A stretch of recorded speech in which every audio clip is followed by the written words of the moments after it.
சுலபமான தேங்காய் பால் சேமியா பாயாசம். இப்போது ஒரு 2 கப் அளவுக்கு தண்ணீர் சேர்த்துருங்க ஒரு பேனில். அதை நல்லா கொதிக்க வச்சுருங்க. 1 கப்பு சேமியாவுக்கு 2 கப்பு தண்ணி.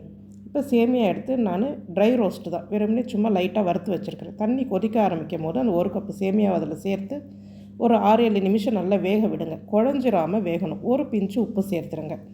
இந்த அளவுக்கு வெந்துடணும். குழையக்கூடாது, ஆனால் நல்லா வெந்திருக்கணும். இதில் நாம் ஒரு 6 ஸ்பூன் அளவுக்கு நாட்டு சர்க்கரை சேர்த்துக்கலாம்.